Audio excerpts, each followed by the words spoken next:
Oi, pessoal, tudo bem com vocês? Né? Bom dia, boa tarde ou boa noite, dependendo do horário que você estiver começando a ver essa aula.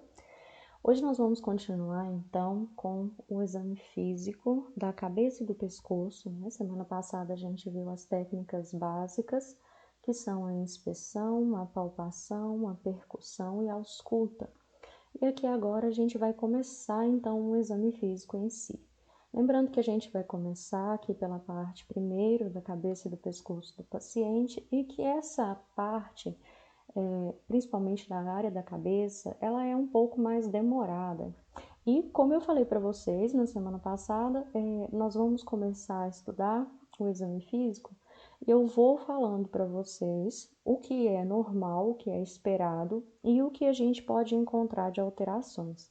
Então, pode ficar parecendo que é um pouco demorado demais, que é muita coisa, mas é porque a gente vai colocando então para vocês entenderem o que pode ser encontrado como alterações.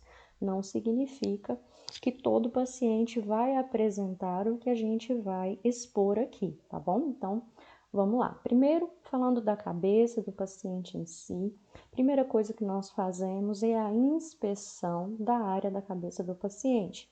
Lembrando que eu vou analisar e examinar cada área, primeiro individualmente, para depois fazer uma análise de tudo de forma conjunta. Então, agora na área da cabeça do paciente, a gente vai observar primeiramente a questão da simetria. Aqui em cima está falando sobre determinar as faces do paciente, a gente vai falar disso daqui a pouquinho, tá? Essa parte aqui das faces a gente vai falar daqui a pouquinho, vou explicar para vocês o que é isso. Mas primeiro vamos falar aqui da simetria.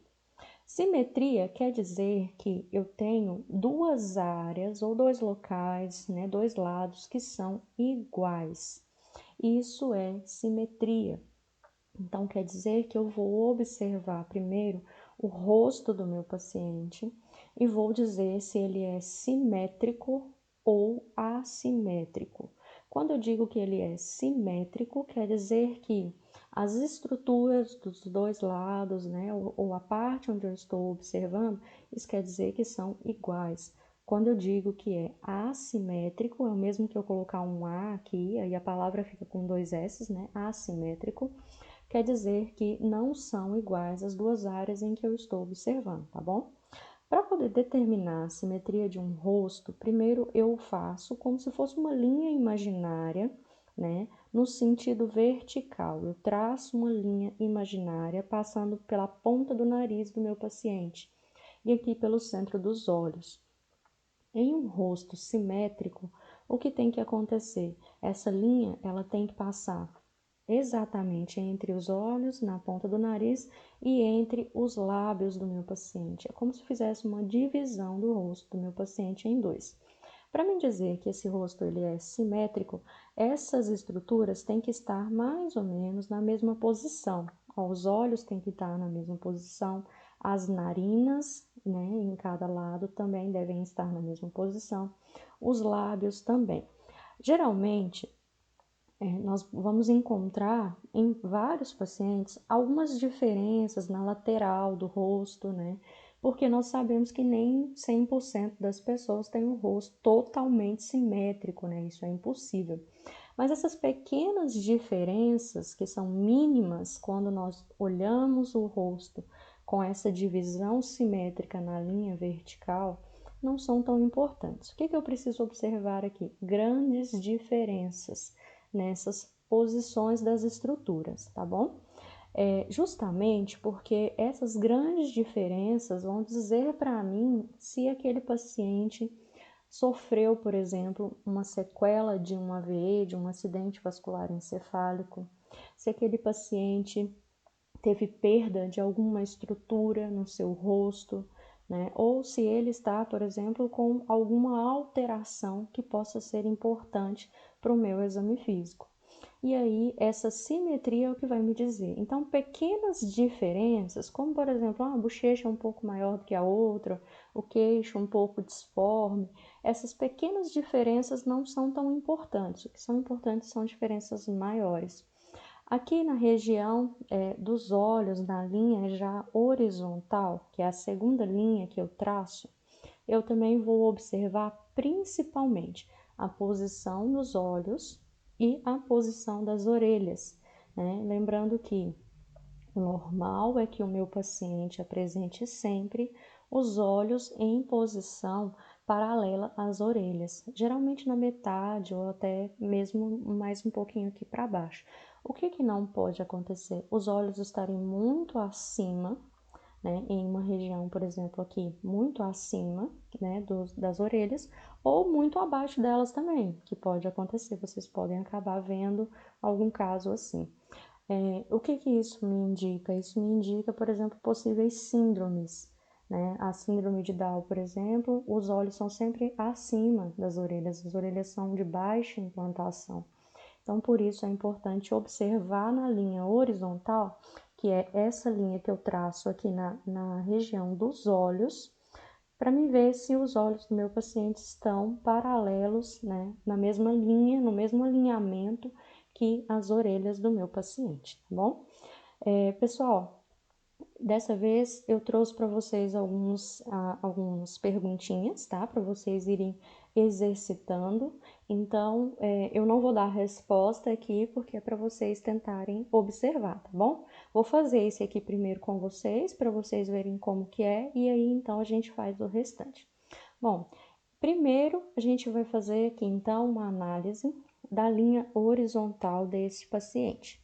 Então, na linha horizontal é como se eu fizesse uma linha, né, imaginária, não vou desenhar uma linha no paciente, uma linha imaginária na região dos olhos. E aí, na região dos olhos, eu observo, olha só, esse paciente apresenta os olhos dele com implantação na mesma linha. Há uma pequena diferença, vocês podem ver, ó, essa região aqui é um pouquinho mais baixa do que essa. Mas essas pequenas diferenças, como eu falei para vocês, não importam tanto, né? Eu preciso ver diferenças que sejam maiores, diferenças que sejam mais gritantes. Aqui nesse paciente, a gente consegue ver também que a região da orelha do paciente está alinhada com os olhos. A gente consegue perceber isso pelos dois lados, né? O que não poderia estar nem muito abaixo, nem muito acima. Ou até mesmo desalinhado às orelhas do meu paciente. Aí eu diria que as orelhas são assimétricas. Bom, outra forma também que nós devemos avaliar no mesmo rosto é verticalmente. Já verticalmente, a gente pode observar que a minha linha, ela vai passar entre os olhos desse paciente, no nariz e aqui na boca. Interessante vocês verem que no nariz, vocês podem perceber que uma narina, essa daqui, né, ela fica um pouco mais à direita, né, esse paciente virado para mim, esse lado seria a direita, esse lado seria a esquerda, ela fica mais à direita. Isso pode ser um indicativo de que esse paciente tenha um desvio de septo, né? E eu conheço esse paciente, a gente retirou essa foto para que a gente pudesse fazer, então, esses exercícios para vocês, e ele realmente tem um desvio de septo aqui à direita, tanto que eu consigo observar que a narina direita dele é menor do que a narina esquerda, tá? E aí, na simetria, eu já consigo perceber, porque há um desvio, olha, a narina dele, que deveria estar mais centralizada, ela está mais voltadinha para a direita. E aí eu consigo perceber. Como eu falei para vocês, região do queixo, da bochecha, a gente sempre vai ter uma diferença mesmo.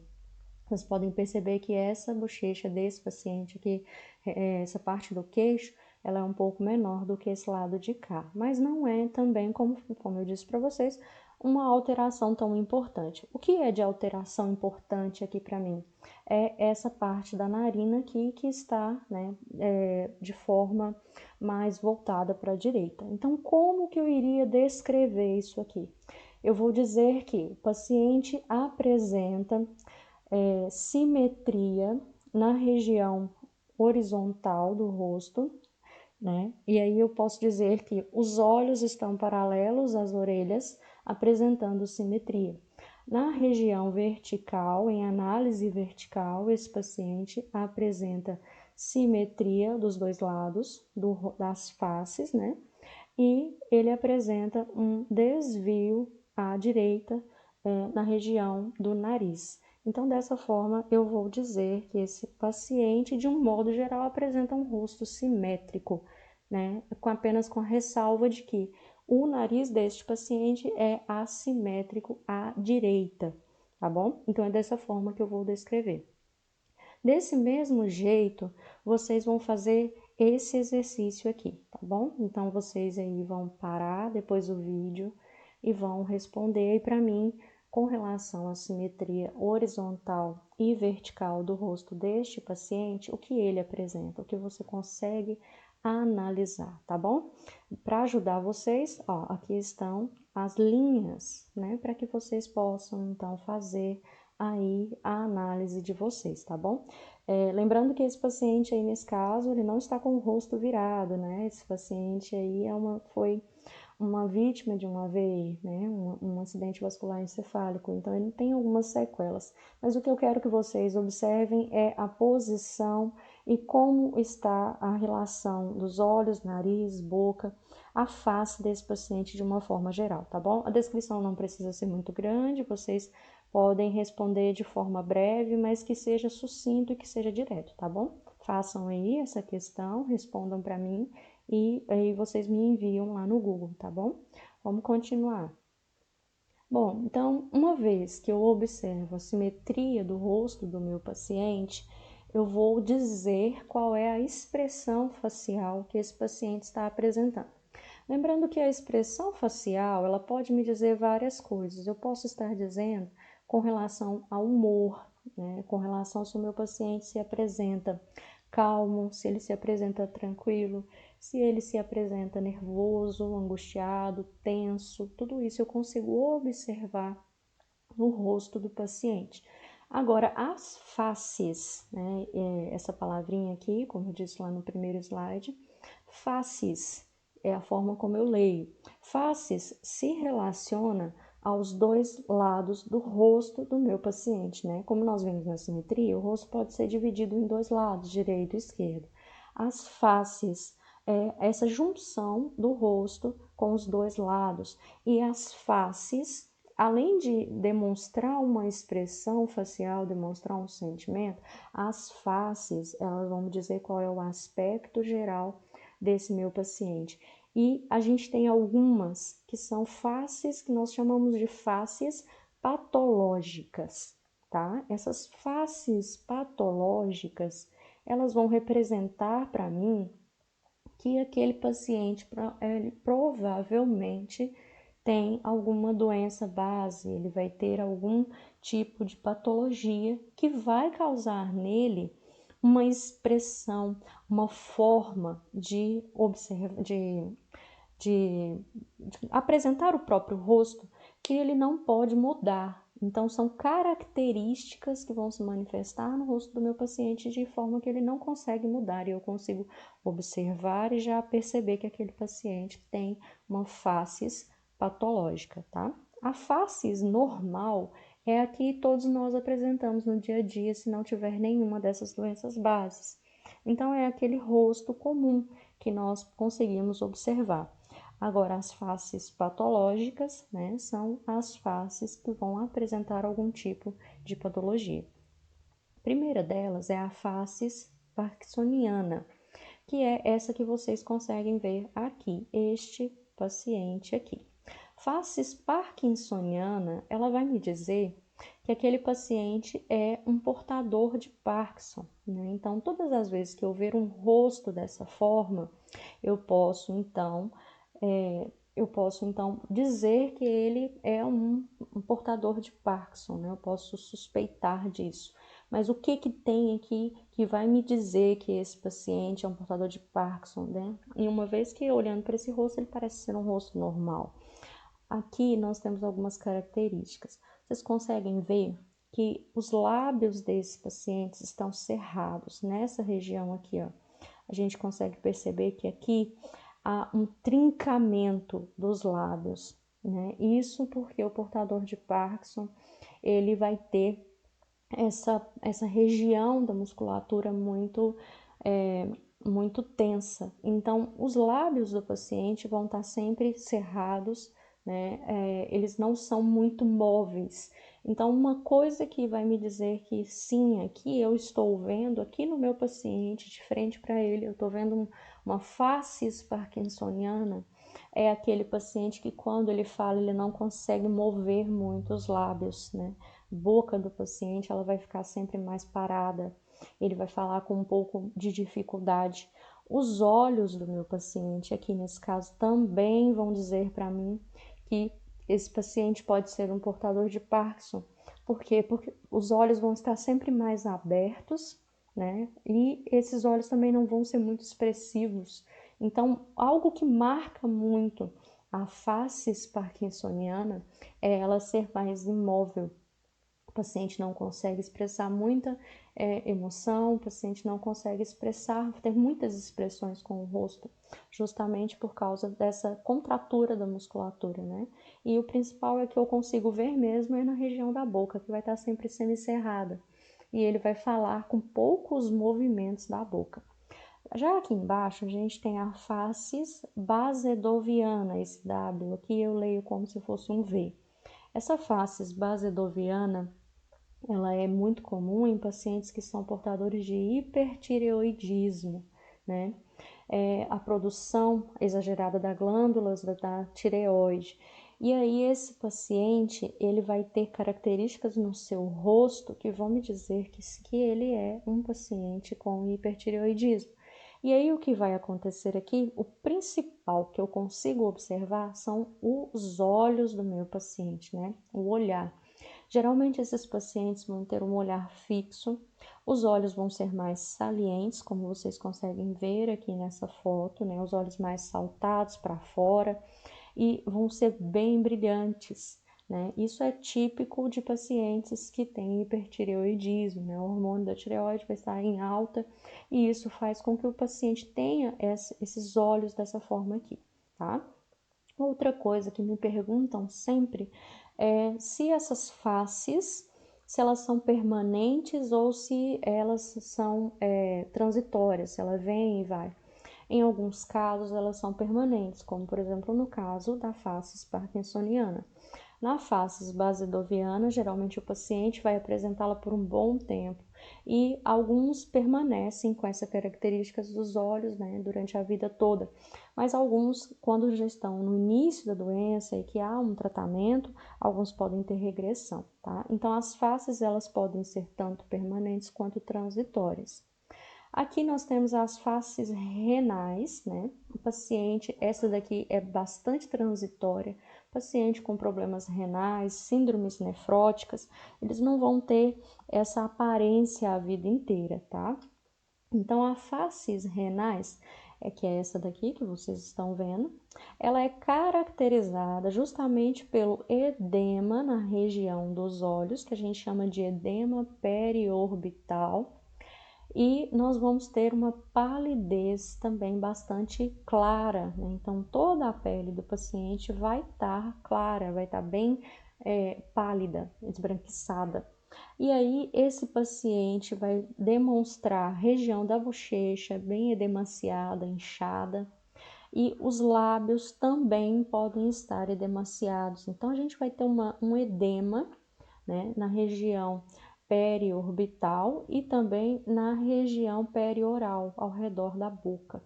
Então, esse paciente aqui, ele vai ter palidez, que é a principal forma de perceber, e também ele vai ter edema no rosto de um modo geral. Então, essa daqui é a face renal, que principalmente é transitória, tá? Aqui embaixo nós temos a faces Cushingoide.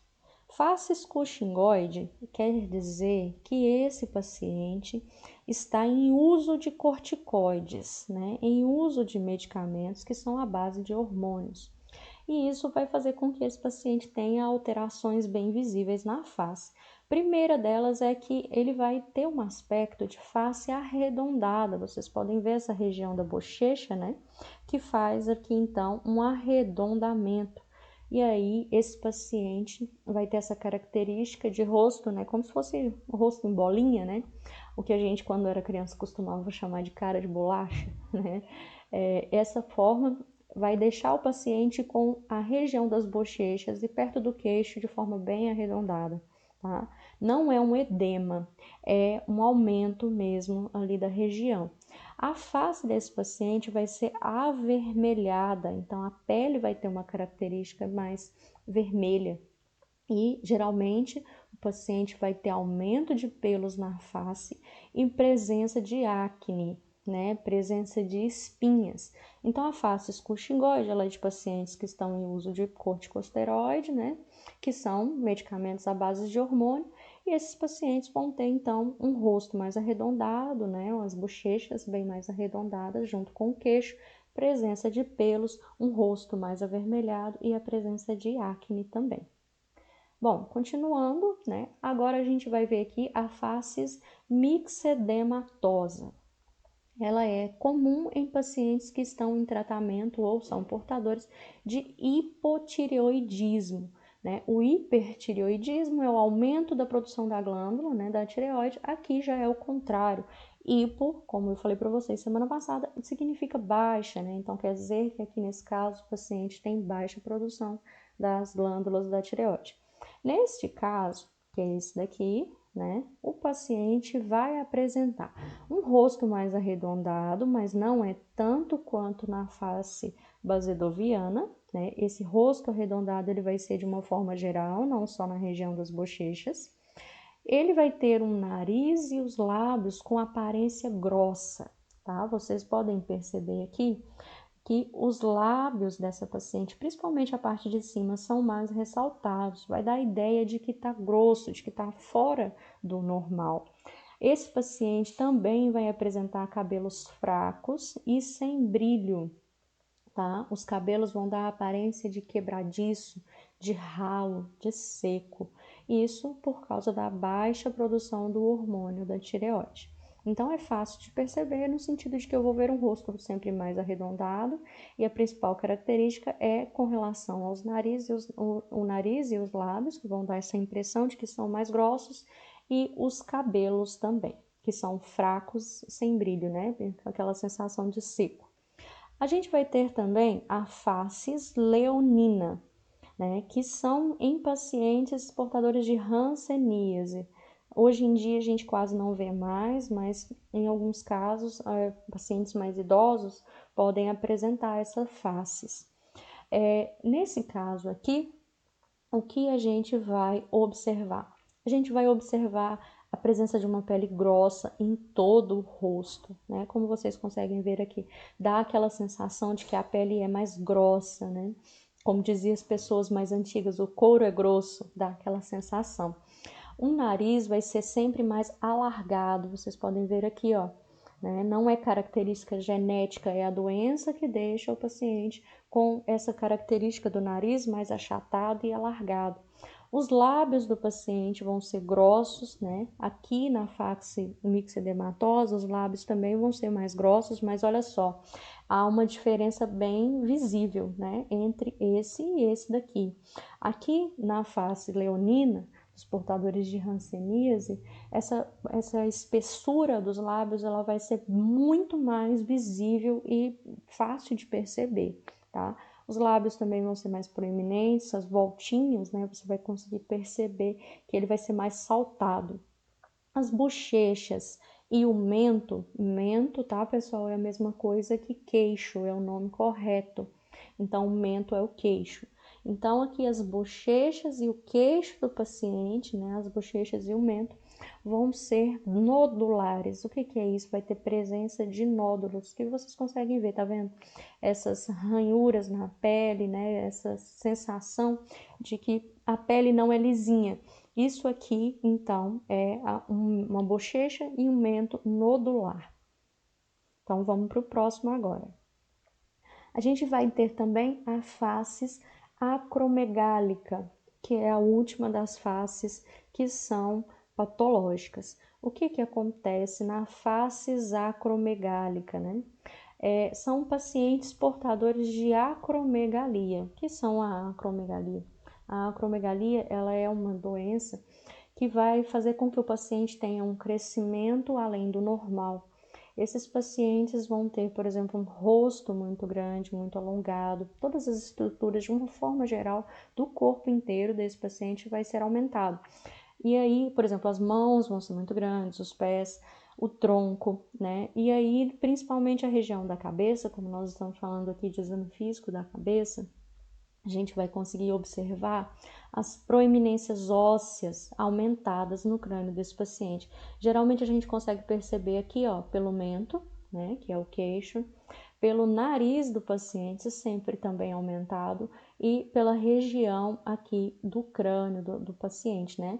Nesse caso aqui, ó, a gente consegue perceber o aumento do queixo, né, o aumento do nariz e do rosto de uma forma geral, que vai ser bem mais alongado. Esse daqui eu vou observar e vou fazer uma comparação, por exemplo, com a maioria das pessoas que você conhece, né? Vendo um paciente que tem essas proporções bem maiores, então a gente pode suspeitar de que seja um portador de acromegalia. Aqui na faculdade onde eu trabalho, aqui em Goiatuba, nós temos um aluno que é um portador de acromegalia, né? E ele se destaca pelo tamanho entre todos os outros, e a gente consegue perceber essas características de forma bem visível, né? A região do rosto dele é bem mais alongada, o nariz, o queixo, né? E aí a gente consegue perceber essas regiões mais avantajadas e mais alongadas mesmo, né? Que são o aumento, devido ao aumento das proeminências ósseas, né? E esse crescimento exagerado. Alguns artigos dizem que esses pacientes com acromegalia têm o aumento, né, do hormônio GRH, e aí eles têm esse crescimento fora do normal, tá? Fora isso, devido a essa condição, esse aluno que nós temos aqui, por exemplo, ele disse pra gente que ele não sente nenhum tipo de dor, né? Apenas dificuldade com o manejo, né, das coisas no dia a dia, mas não tem nenhum tipo de dor ou de algum outro problema envolvido, né. Esse aluno nosso, por exemplo, ele tem 1,95 de altura, né, e é algo que se destaca realmente. Bom, então essas foram as faces, né, que vocês viram aqui comigo. Vamos só fazer uma revisão rapidinha. A gente viu a face parkinsoniana, a basedoviana, renal, cushingoide, mixedematosa, leonina e acromegálica. E aí, então, primeira perguntinha, segunda, né, na verdade, perguntinha para vocês responderem e mandarem aqui para mim. Qual é o tipo de faces que essa imagem apresenta? Se for preciso, volta lá nas regiões onde a gente viu aqui quais são as faces, né? E descreve aí para mim. O que eu quero? Eu quero apenas que você descreva qual é o tipo de faces que essa paciente apresenta, tá? Qual é o tipo? Pode só dizer qual é o nome desse tipo de faces que essa paciente apresenta, tá bom? Responde aí e envia aqui para mim, por favor. Bom, continuando aqui, região da cabeça também eu devo observar, agora passando para a face, de um modo geral, falando de cor. A gente vai observar aqui, então, a coloração da pele do meu paciente. Aí eu vou observar a questão da palidez, né, que é esse rosto mais branco, como vocês veem aqui, né. Essa região de baixo, não estou falando dessa, estou falando dessa região de baixo aqui, a gente consegue ver, por exemplo, uma pele normocorada, né, que é o que? A região normal, né, a cor normal, essa cor aqui que eu estou falando, tá? Aqui, na palidez, a gente diz que essa região está hipocorada, né? Que é uma região que vai estar com a cor abaixo do normal. Então, aqui eu tenho uma região hipocorada. Aqui, nesse caso, nós temos a presença de cianose. Essa cianose, onde eu consigo perceber ela? Principalmente aqui na região dos lábios desse paciente.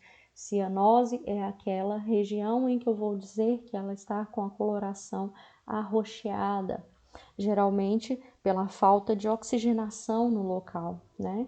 E aí, então, eu vou ter uma região cianótica. Nesse caso aqui, uma cianose perilabial.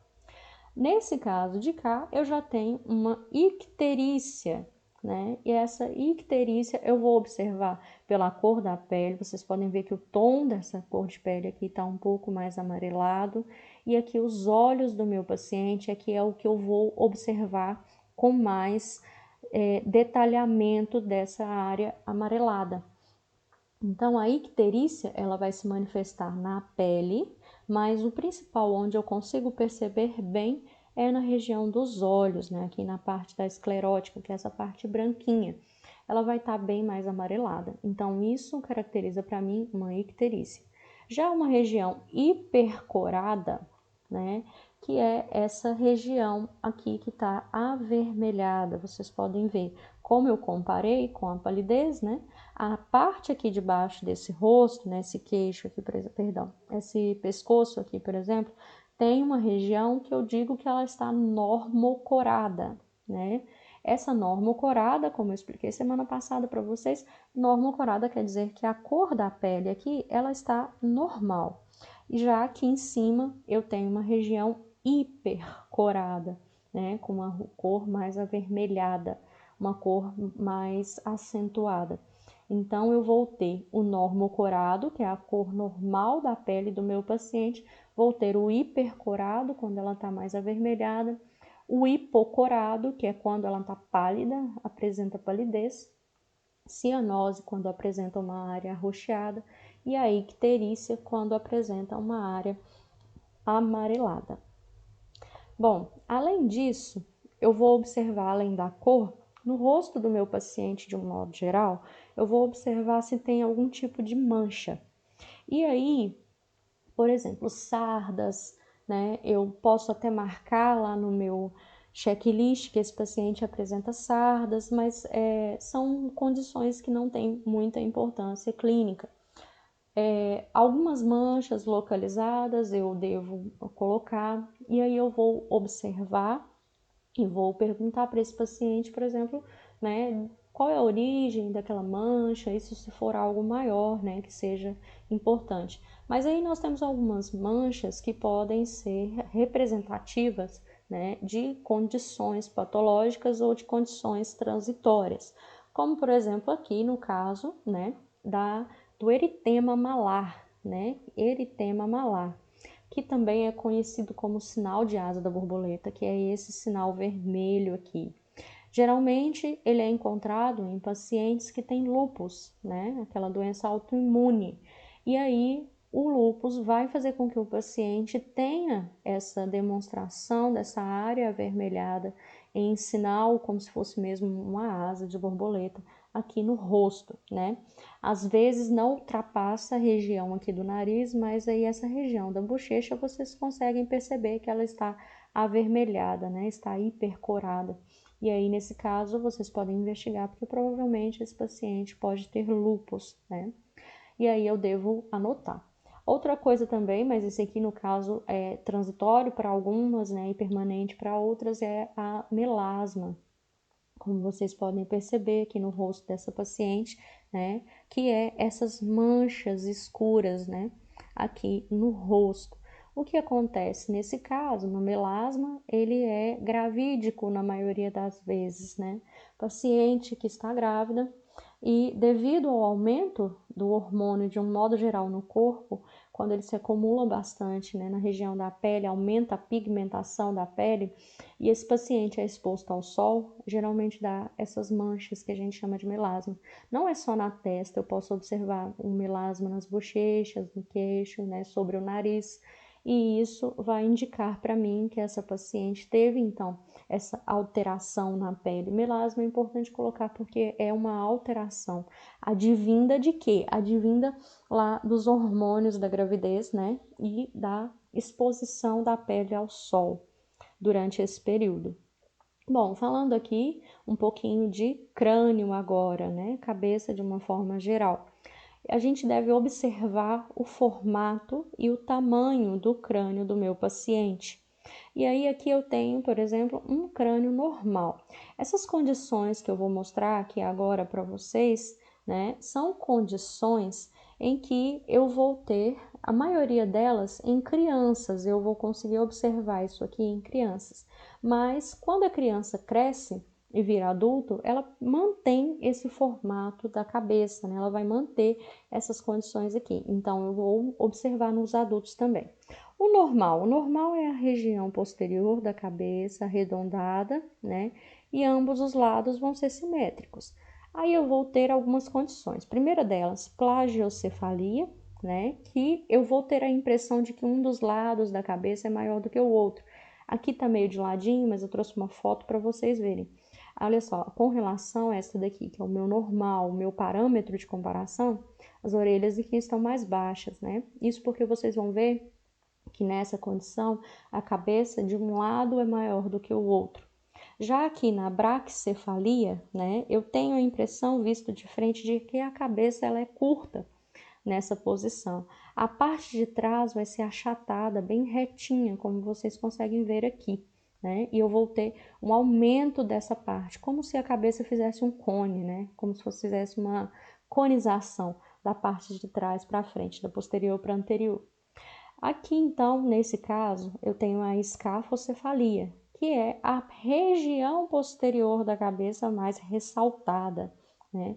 Um bom exemplo que eu costumo dar aqui, não sei se é do tempo de vocês, mas quem não sabe aí, que nunca viu, procura só para vocês verem um bom exemplo. É aquela série do Eu, a Patroa e as Crianças, né? O filho lá, o Júnior, ele tem escafocefalia. É tanto que é até motivo de piada na série, né? Então, ali é um bom exemplo para vocês verem aquela cabeça mais voltada para trás, a região de trás da cabeça é mais ressaltada. E aqui, para vocês verem, né, como que é um esquema. Então, aqui eu tenho normal e aqui a cabeça de uma forma normal. A plagiocefalia, como eu falei para vocês, é um lado realmente da cabeça, ele é maior, né? Como vocês conseguem perceber, ó, esse lado aqui, por exemplo, da cabeça é maior do que o restante.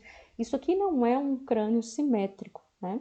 Já a braquicefalia, ela vai ter aquela sensação de que a cabeça ela é mais pontuda, né? Com a região de trás da cabeça achatada e um crescimento dessa área para cima. Então, eu vou ter aquela conização. E a escafocefalia, como eu falei para vocês, né? É aquela região em que essa parte da cabeça do paciente ela vai ser mais saltada para fora, então vai ter aquela sensação de que ela é mais proeminente, tá bom? Como eu disse para vocês, são condições mais comumente encontradas em crianças, mas quando essas crianças crescem, um adulto vai então apresentar esse tipo de condição, tá bom? Última perguntinha para vocês responderem para mim aí. Então, vocês vão ter hoje 3 perguntinhas para me responder, tá bom? Com relação ao formato, né, e o tamanho da cabeça, qual que é o tipo de crânioestenose, né, apresentado na imagem abaixo? Essas alterações que nós vimos aqui são chamadas de crânioestenoses. E aí vocês vão dizer se aquele paciente lá apresenta plagiocefalia, braquicefalia ou escafocefalia, né? Vocês podem observar aqui e tentar responder para mim qual é o tipo de crânioestenose que esse paciente apresenta, né? Ele é normal, é uma craniocefalia, plagiocefalia ou uma braquicefalia, tá bom? Pessoal, por hoje é isso. Espero que vocês tenham entendido. Qualquer coisa que não tenha ficado claro, vocês podem me perguntar. Voltem aí, respondam as 3 perguntinhas para mim, tá bom? E aí, semana que vem, a gente continua, tá bom? Muito obrigada, bons estudos e até mais.